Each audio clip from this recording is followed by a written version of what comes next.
Ce jour où après la prédication, un ami, un très très bon ami à mes parents et tout, est venu me voir en fait, et parce qu'il avait été informé de tout ça, et il m'a dit: faut que tu te battes pour ta femme.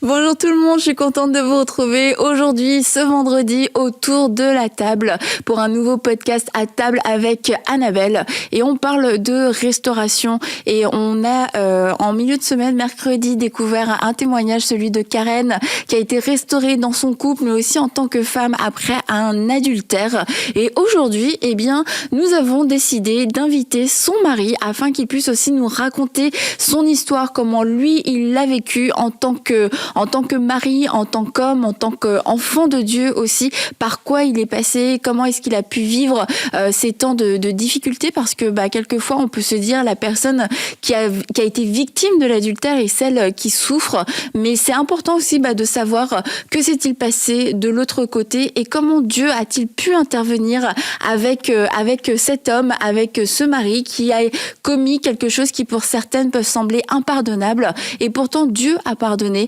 Et Karen a aussi décidé de pardonner. Alors on va voir comment John, lui, a vécu ce pardon, comment il s'est pardonné, comment il a pu avancer et puis aussi se relever en tant qu'homme, en tant que mari. Alors ils sont là avec moi aujourd'hui, tous les deux, autour de la table. Bonjour Karen.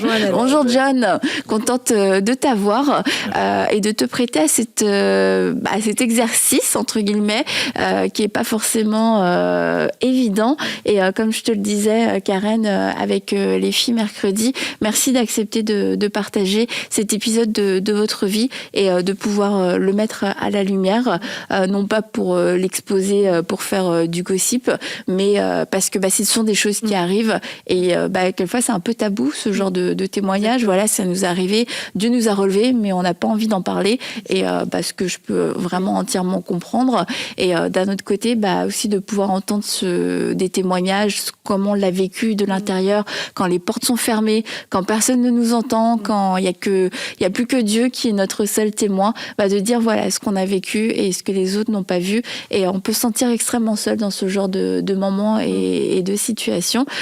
Donc c'est pour ça encore un grand merci de venir le partager tous les deux aujourd'hui. Et John, écoute, c'est ça, on veut entendre aujourd'hui un peu ta partie de l'histoire. Je vous encourage à écouter, pour ceux qui n'ont pas suivi le podcast de mercredi dernier avec Karen, qui a partagé comment toi tu l'as vécu à partir de ce moment de cette annonce où John te dit dans votre chambre je t'ai trompé, puis une semaine plus tard qui t'avoue un deuxième adultère et que toi t'as décidé tout de suite, ok, c'est terminé, toi John t'as mis à la porte, t'es parti, donc on revient un petit peu en arrière avec toi John à ce fameux moment où tu décides d'avouer, de confesser à Karen que tu l'as trompée.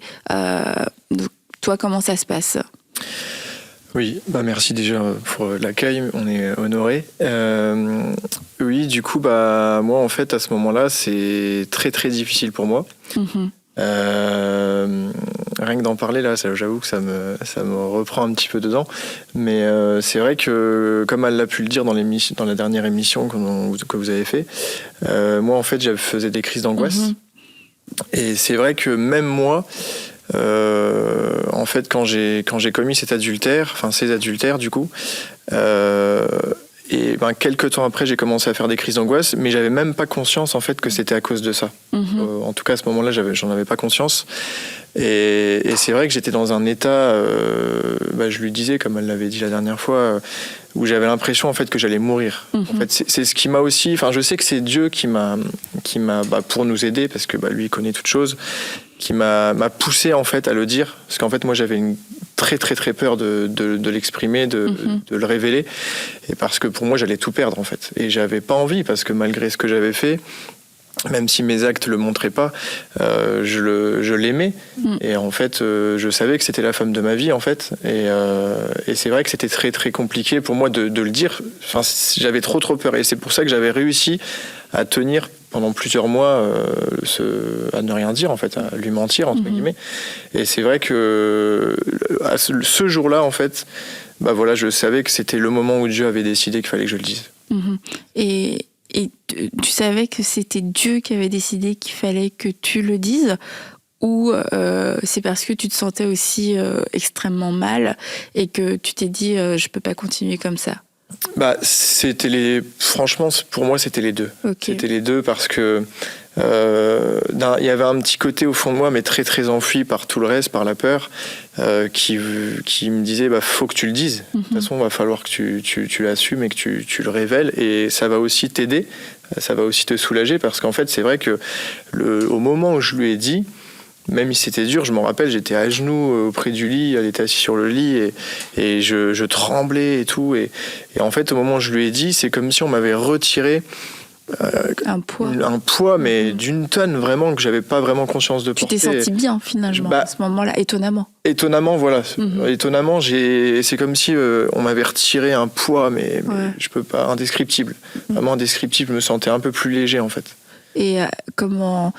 j'ai plusieurs questions, John. Oui. Mais est-ce que avant cet épisode-là, est-ce que tu as essayé de le dire à Karen à d'autres moments? Il y a des fois où je me disais allez aujourd'hui ou tiens demain, quand c'était le soir, je vais peut-être essayer de lui dire. En fait, il y a des fois où je m'étais un petit peu fait des schémas, des mises en situation dans ma tête. Et puis en fait non, c'était pas possible. C'était trop difficile en fait à dire. J'avais trop honte. Et puis oui, j'avais peur en fait. J'avais vraiment très très peur. Et quand elle t'a dit ok tu pars, prends tes affaires, etc. Finalement il arrivait ce que tu pensais, c'est que Karen elle disait c'est terminé, tu la perdais entre guillemets. Ouais. Toi t'es en mode ça va lui passer, ou c'est normal, elle est fâchée, ou tu te dis non là c'est fichu. Oui, est arrivé ce que je redoutais. Bon, en même temps j'étais pas trop étonné non plus, c'est normal. La connaissant aussi un petit peu et tout, c'est vrai que ça a été très très très très dur. Et du coup, j'ai pas voulu non plus forcer les choses. Je me faisais tout petit, vu ce que j'avais fait. Déjà, pour moi, ce que j'avais fait, c'était impardonnable, en fait. C'était vraiment, à ce moment-là, pour moi, c'était impardonnable. Donc, je m'étais déjà un petit peu préparé, en fait, à sa réaction. Okay, donc, je pensais pas forcément autant. Que c'est forcément, quand on vit pas les choses, on peut pas forcément tout deviner. Mais c'est vrai que non, je me suis pas imposé. J'ai essayé de demander pardon, mais dans le feu de l'action, et puis ça n'a pas duré très très longtemps. Et je me rappelle, en plus, j'avais une voiture de fonction, et j'ai pris la voiture, et puis j'étais dans un état, je sais même pas comment j'ai fait pour conduire, mais vraiment j'ai pris la voiture, et puis je suis rentré chez mes parents, en fait. Et toi, Karen, tu nous as dit dans la semaine que tu as posé des questions tout de suite. Est-ce que tu as demandé, est-ce qu'il y a eu autre chose? Est-ce que ça arrivé qu'une seule fois? Est-ce que ça, c'est une question que tu avais posée? Je lui ai demandé avec qui, et puis je lui ai demandé combien de fois. En fait, il était... je sentais, comme je l'avais expliqué, il était libéré, mais à la fois encore travaillé, quoi. Et j'avais besoin, en fait, de détails tout de suite, parce que je savais instantanément qu'il allait partir de la maison. Okay. Mais moi, ce que j'ai fait derrière, c'est que j'ai affronté la personne. Donc voilà, j'avais besoin de détails, j'avais besoin de savoir. T'allais poser des questions à la personne? Oui. D'accord. Oui. Je suis allée donc sur son lieu de travail, j'ai posé des questions à ses collègues, je suis allée jusqu'à la source, en fait. Et j'ai affronté la personne. Donc je lui ai posé des questions, je lui ai dit je suis la femme de Jonathan Pastre.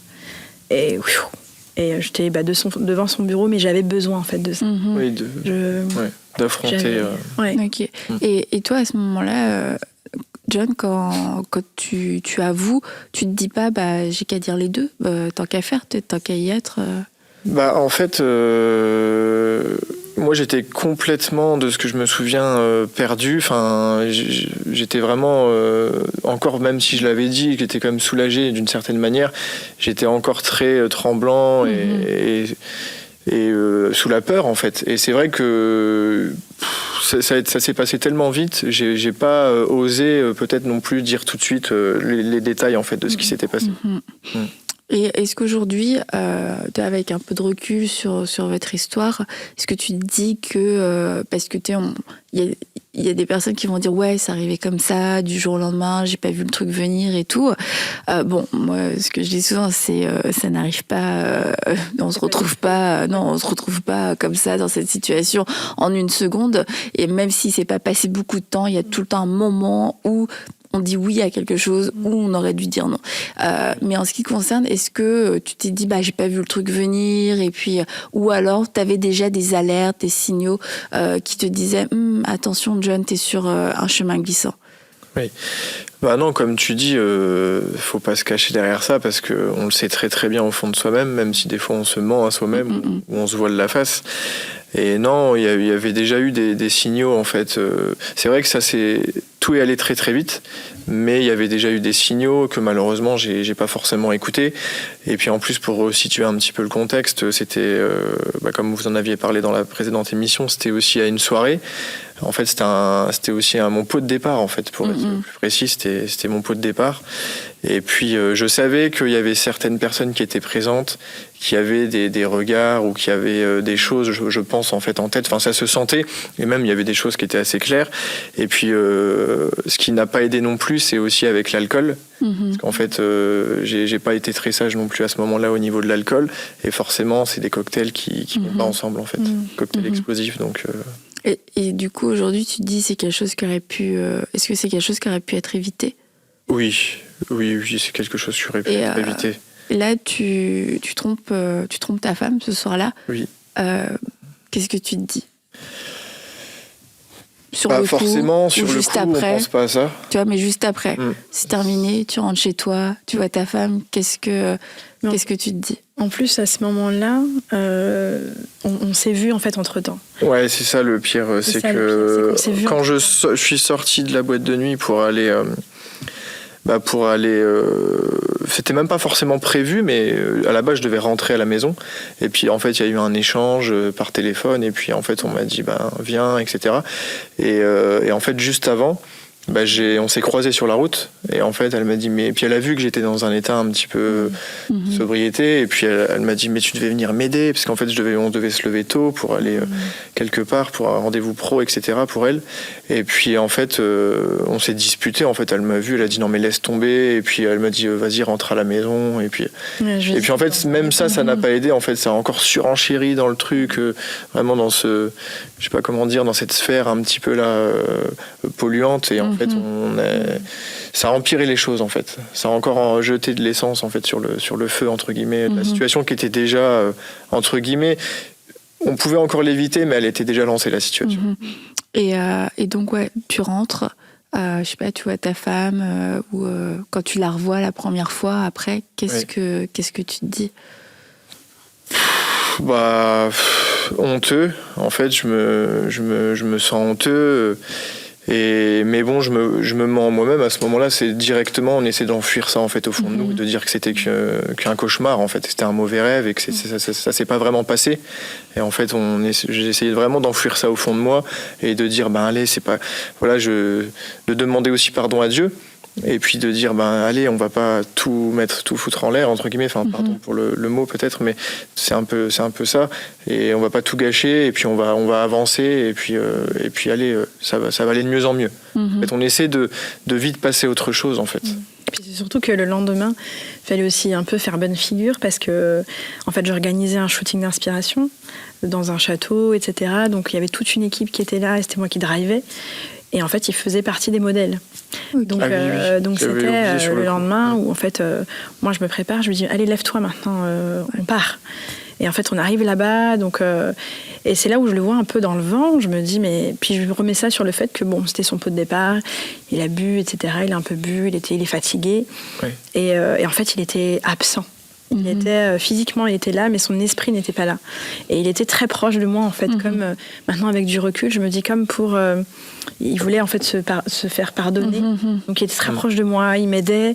Puis même moi, je me disais, il est fatigué, mais enfin, il a un comportement. Et avec du recul, en fait, maintenant, je comprends, quoi. Donc c'était assez. Et ça arrive une fois. Bon, on se dit plein de choses, mais on pourrait se dire, voilà, ça arrive une fois, c'est un accident. Ça arrive 2 fois. Oui. Là, est-ce est-ce que tu te dis, écoute, voilà, c'est normal, il y a plein de maris qui font ça.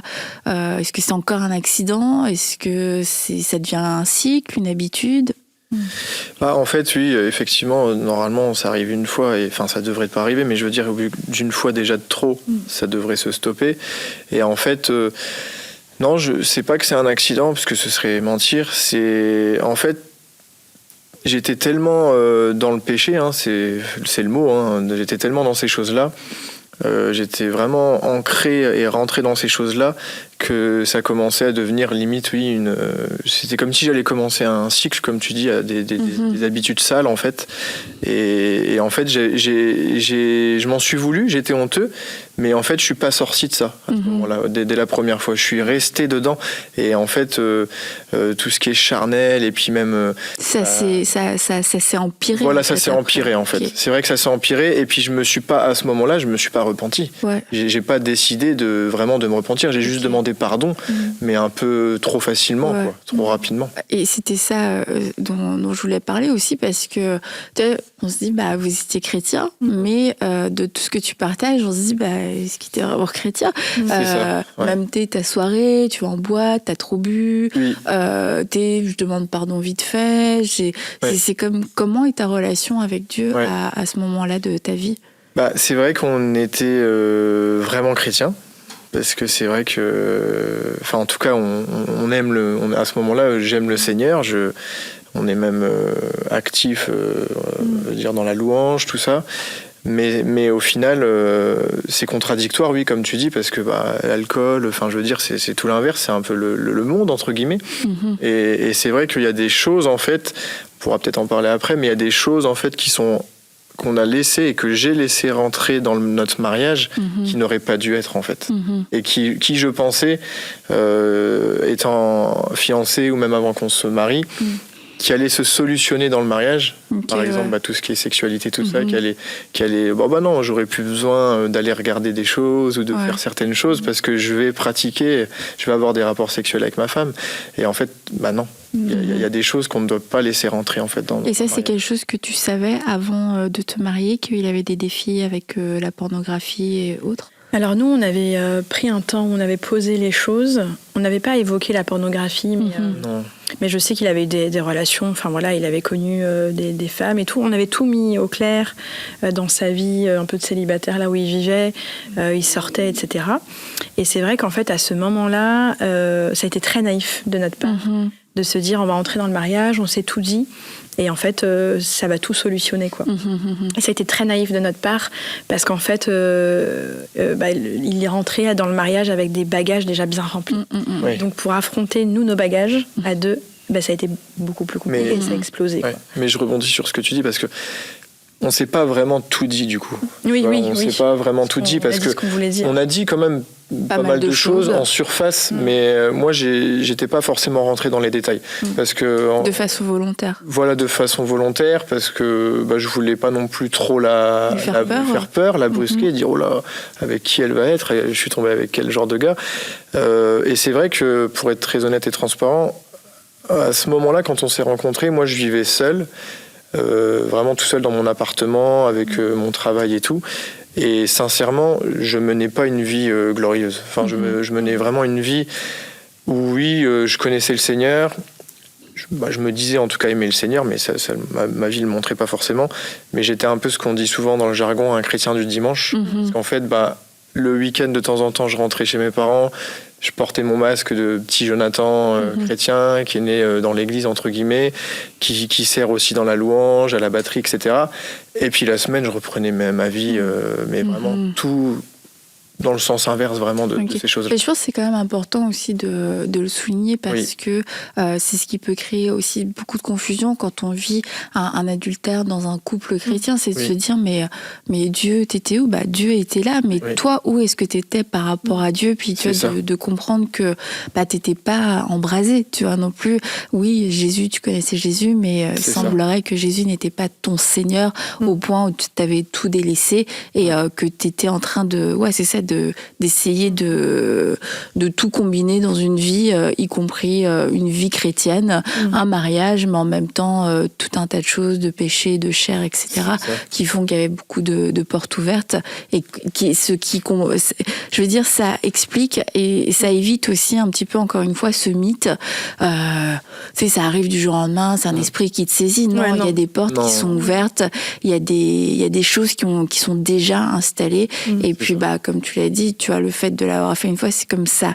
C'est un pas de plus dans les œuvres des ténèbres. Et puis, on remercie le Seigneur qu'il ait pu t'arrêter et que ce moment où finalement tu t'as mis toutes ces choses à la lumière, c'est le moment où aussi Dieu a pu commencer une œuvre plus profonde avec toi. Exactement. Parce que tu repars donc chez tes parents. J'imagine, c'est un peu penaud quand même. C'est difficile. En fait, je me sentais... En fait, j'avais tout, entre guillemets, tout pour être heureux. Et en fait, à ce moment-là, j'avais plus rien. Et en fait, je me sentais... Il y a la terre, la cave, limite. Enfin, je me sentais plus bactère. Vraiment, je me sentais dans un état... Là, maintenant, gloire à Dieu, je peux en sourire. Mais à ce moment-là, j'étais vraiment... En fait, je me suis... Pour faire un petit peu une comparaison avec la Bible, je me suis vraiment... En fait, j'ai compris ce que David ressentait quand il a commis un adultère aussi dans la parole, avec Bathsheba, parce qu'en fait, quand il disait « mes os se consumaient », et franchement, quand je le lisais plusieurs fois, parce que c'est ce que je vivais, en fait. Et est-ce que là, du coup, à ce moment-là, tu as conscience, c'est comme tu as vraiment conscience de ce qui s'est passé, de l'ampleur vis-à-vis de Karen, mais aussi vis-à-vis de toi, de Dieu. Est-ce que tu as une crainte de Dieu aussi à ce moment-là ? Oui. En fait, plus les jours passaient chez mes parents, parce qu'il y a eu vraiment une grosse reconstruction, il a fallu que je me pardonne à moi-même, parce que au début, j'arrivais pas à me pardonner à moi-même. Et oui, je prenais conscience, en fait, parce que jusqu'à temps que je le révèle,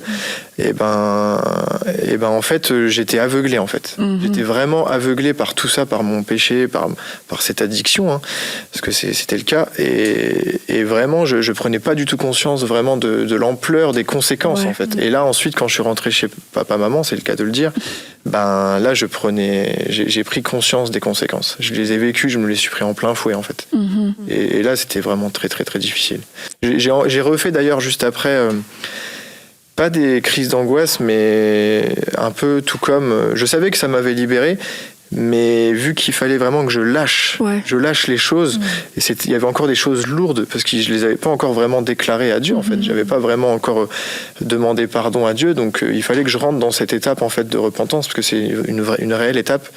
Et je faisais des cauchemars, vraiment, j'étais en sueur la nuit, je me rappelle encore, je dormais dans l'ancienne chambre de mon petit frère. Et des fois même, je me réveillais, ma mère, elle descendait, qu'est-ce qui se passe ? Elle me voyait vraiment dans un état de détresse complète. Vraiment, j'étais en détresse complète. Et Karen nous partageait qu'elle a vécu des choses merveilleuses, en fait, avec Dieu dans ta relation. Que c'était un des plus beaux moments de ta vie avec Dieu, alors que c'était un des pires moments de ta vie. Est-ce que toi, c'était la même chose ou pas du tout ? On peut dire... Pas tout à fait, mais en tout cas pas au début. Au début, c'était waouh, c'était un peu l'enfer. Mais oui, par contre, j'ai vraiment vu la main de Dieu tendue vers moi. Je l'ai rapidement vu, en fait. Dieu vraiment a utilisé un de mes oncles que j'étais proche, mais sans plus. Mais vraiment, j'ai été béni parce qu'il a su les choses et il m'a accueilli chez lui régulièrement. Je passais des soirées entières, on parlait et vraiment, je voyais que c'était vraiment un temps où en fait Dieu il allait l'utiliser vraiment. Et d'ailleurs, je lui dis encore aujourd'hui où il l'a vraiment utilisé avec sa femme pour m'accueillir et puis pour vraiment prendre soin. Je voyais ça un petit peu comme si on rentre dans une salle de soins, de massage. Enfin, je sais pas si tu vois ce que je veux dire, mais vraiment, voilà. Je rentrais chez eux et puis voilà, en gros maintenant, voilà, sois libre, parle. On va pas te regarder, on va pas te juger, on va pas t'accuser, mais vraiment sois toi-même et puis on est là pour t'aider, quoi. Et donc oui, j'ai vécu aussi des moments, même quand vous en avez parlé ensemble la dernière fois, où je commençais aussi à me faire une raison, non, ce que tu as fait, c'est écrit. C'est une des seules raisons d'ailleurs pour laquelle on peut divorcer devant Dieu. Et elle a le droit, c'est son droit, ce que tu avais qu'à réfléchir. Et en fait, je commençais à me faire une raison. Oublie-la. Parce que j'avais du mal, en plus je l'aimais vraiment au final, et oublie-la. Et là, ce jour où après la prédication, un ami, un très très bon ami à mes parents et tout, est venu me voir en fait, et parce qu'il avait été informé de tout ça, et il m'a dit faut que tu te battes pour ta femme. Et en fait, waouh, quand il m'a dit ça m'a vraiment percuté, et ça m'a reboosté en fait, parce que j'étais vraiment à plat, c'est le cas de le dire. Et en fait, il m'a vraiment parlé, mais il m'avait jamais parlé comme ça en fait, avec autorité, et c'était vraiment pour moi Dieu qui l'utilisait. Et il m'a dit non, tu peux pas dire c'est fini et tout, c'est jamais vraiment fini avec le Seigneur, il y a peut-être encore un espoir, faut que tu te battes pour ta femme. Et vraiment, c'est là que j'ai commencé à lui dire, et en gros en conquérant, faut vraiment la reconquérir, et après toutes les étapes de comme une relation toute neuve en fait, toute nouvelle, où on se connaissait pas au final, c'est vrai que c'était spécial, on se connaissait pas vraiment, et fallait la reconquérir, fallait la charmer, et c'était beau en même temps, c'était génial. Et toi, Karen, à ton niveau, est-ce que quand tu l'as revu les premières fois, est-ce qu'au niveau de sa foi, tu le sentais, est-ce que tu avais senti une différence? Alors moi, j'avais contact avec une de ses sœurs. T'avais une indique sur place. Voilà, une indique, j'avais des yeux, des oreilles, et j'avais contact avec sa sœur, qui m'encourageait beaucoup, et qui m'a dit aussi, Karen, comment t'as pas pu voir la chose venir, parce que mon frère, voilà, donc tout de suite déjà j'ai fait taire ça, parce que elle voit son frère d'une manière, moi c'est mon mari, donc c'en est une autre, mais je lui disais comment il va. Je prenais 2-3 infos, et elle me dit il est enfermé dans sa chambre dans le noir, et parfois il pleure, parfois il crie. Donc je savais qu'il y avait, à ce moment-là, je me suis dit il est dans le brisement, il y a une repentance qui est en train de se faire. C'est acté, ça y est, c'est en cours. Et je me disais, je sais pas combien de temps ça va prendre, mais il est vraiment, si on m'avait dit il est dans le salon en train de boire un verre, j'aurais dit il n'a pas du tout conscience de la gravité de ce qu'on est en train de vivre. Mais en fait elle me disait il est enfermé dans sa chambre, il veut voir personne, voilà. Et déjà là je me suis dit il est en train de se passer quelque chose. Donc une fois que j'avais ça, moi je continuais mon chemin avec Dieu. Et en fait quand je l'ai vu, dans sa manière d'être déjà, c'était plus le même. Et même dans ses mots, dans ce qu'il me disait, il y avait des choses qu'il me disait. Par exemple, c'est quelqu'un qui est très soigné, John. Et quand, par exemple, on sortait pour aller acheter une baguette de pain ou quoi, il aimait bien être soigné. Puis moi, je vais sortir les poubelles ou acheter une baguette de pain, j'y vais en jogging avec des babanes et puis on y va, quoi. Et en fait, quand on s'est revus, il a évoqué ce sujet-là, mais je me suis dit, ça n'a pas lieu d'être. Mais pour lui, en fait, ça a fait naître énormément de choses en disant, en fait, avant, je faisais attention à mon apparence pour les autres. Mais maintenant, je vais faire attention à mon apparence pour toi. Okay. Et déjà, ça, je me suis dit, c'est pas un sujet, on n'est pas dans le sujet, mais avec du recul, après, avec les semaines, je me suis dit, ouais, en fait, Dieu l'a vraiment déconstruit des choses, et il a reconstruit vraiment quelque chose. Et en fait, je l'ai vu après, parce qu'il faisait plus attention forcément au regard des autres ou quoi, mais je voyais que c'était pour moi. Et en fait, c'est comme ça que j'ai vu au fur et à mesure, même dans nos discussions qui avaient évolué, on parlait, quand bien même c'était difficile, mais on évoquait des sujets, des discussions qu'on n'avait pas en fait avant, quoi. Est-ce que c'était toi qui mettais ces discussions-là sur la table? C'était plus souvent moi. Oui. Parce que c'était en fond. Oui, pas que, mais c'était après, oui, avec le temps. Mais je veux dire, au début, c'était plus souvent moi. Parce que moi, je n'osais pas forcément. Enfin, il y a des sujets où je voulais pas forcément les évoquer, c'était peut-être trop tôt. Par respect pour elle. Ouais, c'est ça. Mais t'étais pas en mode là je fais attention à ce que je dis. Est-ce que t'étais prêt à t'ouvrir et à te dire la vérité? Ah oui, quand même. Oui, par contre, vu ce qui s'était passé, je voulais vraiment qu'on reconstruise sur des bases solides et transparentes, parce qu'au final, comme on le disait tout à l'heure, moi, pour ma part, en tout cas, j'avais pas été assez transparent dès le départ, parce que ça aurait peut-être pu éviter pas mal de dégâts. Et du coup, oui, j'ai été ouvert à ce qu'on vraiment. Mais c'est vrai que tout ce qui est sexualité et tout. Au début, oui, je faisais quand même attention à ce que je disais, et puis pas être trop brusque ou avenant.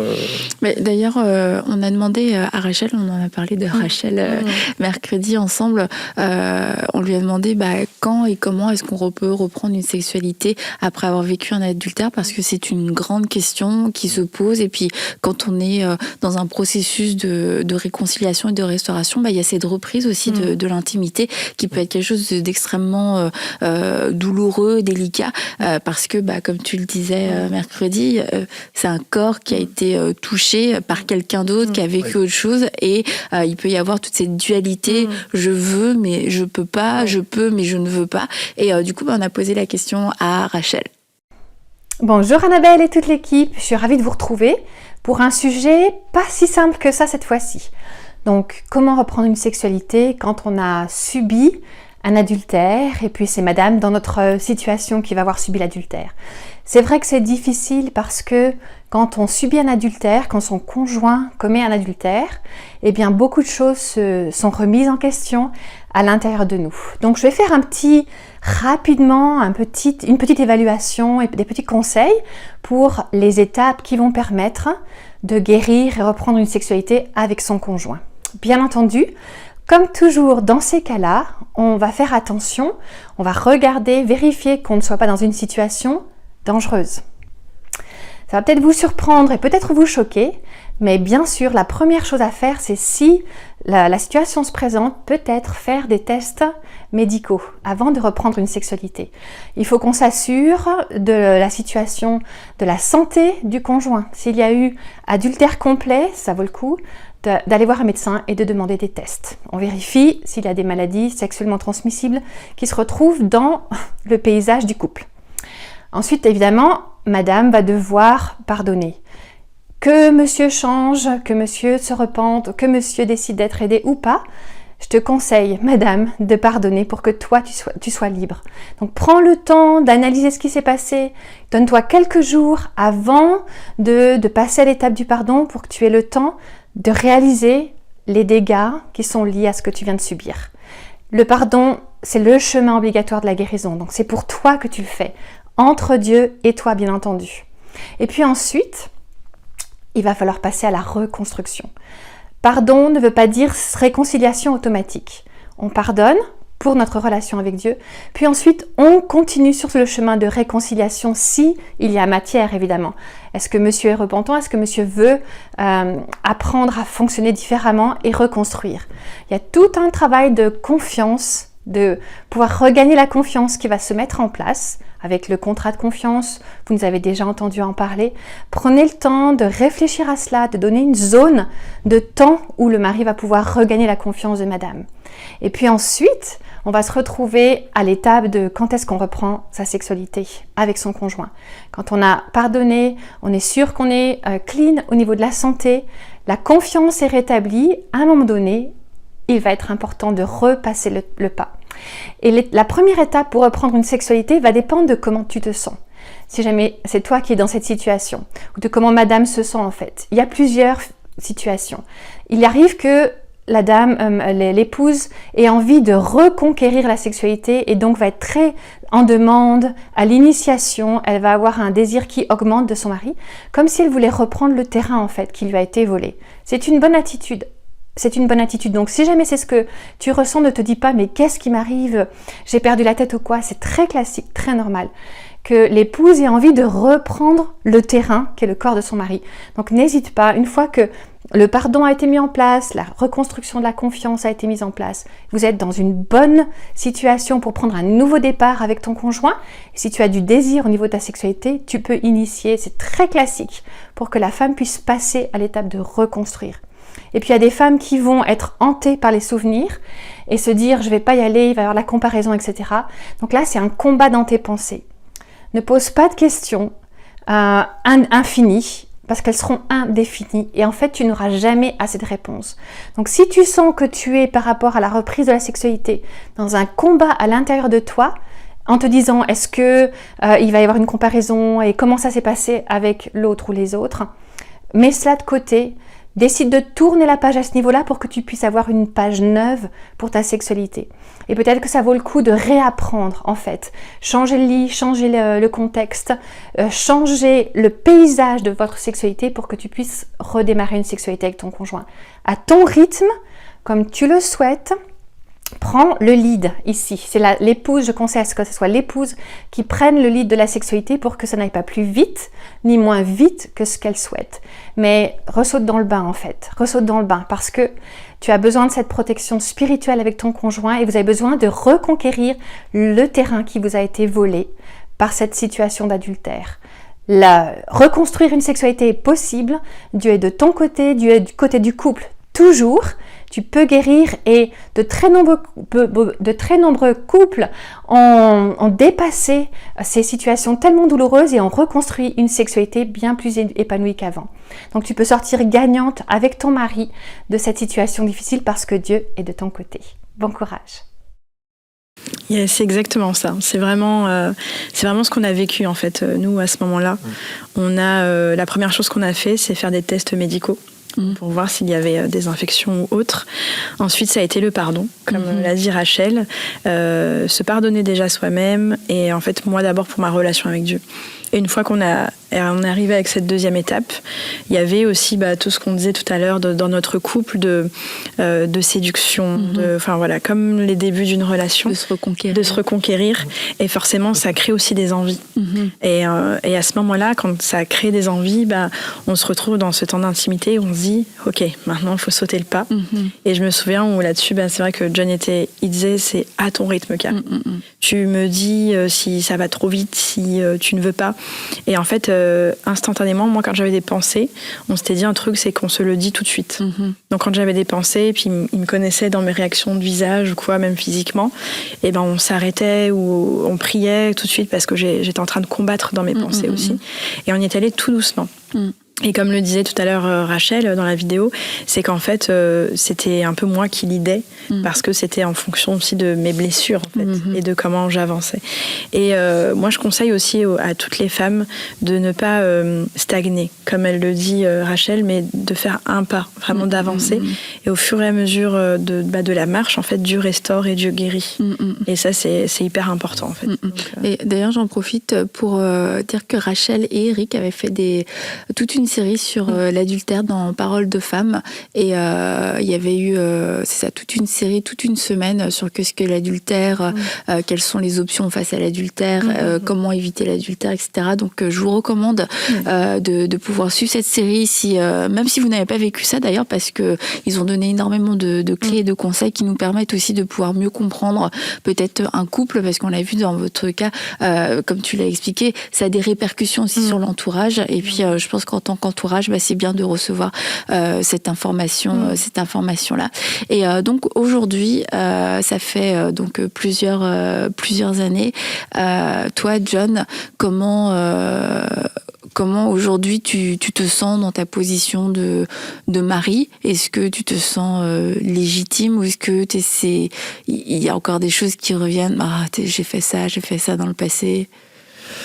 Non, aujourd'hui, gloire à Dieu, vraiment, parce que je me sens légitime. Et puis, en fait, comme je le disais plusieurs fois, on se l'était dit plusieurs fois après tout ça, en fait, ça n'a jamais été aussi bien, en fait. En fait, c'est vrai qu'on nous l'avait dit, quand on sort d'une situation comme ça, et c'est aussi pour encourager les autres que je vais le dire, mais en fait, le couple est beaucoup plus fort. Et alors, bien sûr, il ne faut pas se prendre pour un couple invincible. Il faut rester quand même sage et puis veiller, tout ça, parce que la tentation existe toujours. Mais c'est vrai que notre couple n'a jamais été aussi fort, n'a jamais été aussi fusionnel. Et on se le disait, en fait, c'est génial. En fait, pourquoi avant parce que justement il y avait des choses qui n'étaient pas réglées, il y avait plein de choses qu'il fallait abandonner, et puis même des chaînes qui devaient être brisées. Et c'est vrai qu'aujourd'hui, non, moi je me sens vraiment légitime, c'est fluide, et on n'a jamais été aussi heureux. En fait, on a commencé d'une certaine manière vraiment à vivre notre mariage après tout ça, en fait. Pleinement. Ok. Vraiment pleinement. Le jour où on disait la semaine dernière, quand il y a eu la demande de pardon aussi à ma famille. Avec ta famille, et que ma famille lui a accordé le pardon. Il y avait tout le monde, et puis on était là tous les deux, et ça c'était waouh. C'était fort, ça. C'était très très fort. En fait, à ce moment-là, on a vraiment commencé à vivre notre mariage. Et c'était incroyable. On était remplis d'une joie, mais je le regardais, mais comme si en fait on se connaissait pas, on venait de se dire oui. Et en fait, on a vécu et on est allé vraiment. On n'est pas invincible, mais on avait vraiment vécu notre mariage de gloire en gloire. Et on s'est dit, Seigneur, c'est tous les trois, on a vécu une chose incroyable. Et en fait, on veut continuer à obéir parce que ça a été vraiment de l'obéissance, en fait. Malgré tout, même si c'était difficile, ça a été de l'obéissance. Et en fait, derrière, on a dit, mais c'est glorieux, quoi. Vraiment. Donc, et puis aujourd'hui, c'est vrai qu'on voit aussi, John, il accompagne aussi des couples dedans, enfin des hommes. Et c'est vrai que à chaque fois, il leur dit, j'ai pas envie que vous perdiez le temps que moi j'ai perdu. En fait, il y a des choses à régler avant. Donc, c'est... Ce que je trouve très beau dans votre histoire, c'est de voir la restauration totale. Et c'est, je crois, quelque chose dans lequel on doit croire, parce qu'on peut croire, oui, que Dieu relève, mais est-ce que Dieu va vraiment restaurer jusqu'au bout, au point même où on dit souvent ce verset, mais écoutez, la gloire de la deuxième maison sera plus grande. Mais ceci dit, ça semble quelquefois il y a des moments de vie où tu te dis, mais comment c'est possible ? C'est tellement difficile aujourd'hui. Comment est-ce que ça pourrait être bien un jour et comment ça pourrait être mieux qu'avant ? Et puis d'entendre votre histoire de couple, mais aussi d'individu, de ce que Dieu a fait dans votre cœur, on voit que ce que Dieu a fait, ce que Dieu commence, il le fait entièrement, il le fait parfaitement. Et puis on a entendu aussi en début de semaine le témoignage d'Emilie qui a eu un départ de vie jusqu'à ses 18 ans très chaotique. Et encore une fois, une femme restaurée dans toute son identité. Donc oui, Dieu restaure, et il restaure du début à la fin. Il est l'alpha et l'oméga. Et pour lui, il va jusqu'au bout des choses. Nous, quelquefois, on peut laisser traîner. Bon, c'est déjà pas trop mal. Non, Dieu dit non, ça va être encore mieux. Et merci de nous l'avoir partagé. Merci d'avoir été transparent et authentique avec nous dans ce podcast. Écoutez, merci. Un grand merci. Puis à vous tous qui nous avez suivis. À bientôt dans À table avec Annabelle.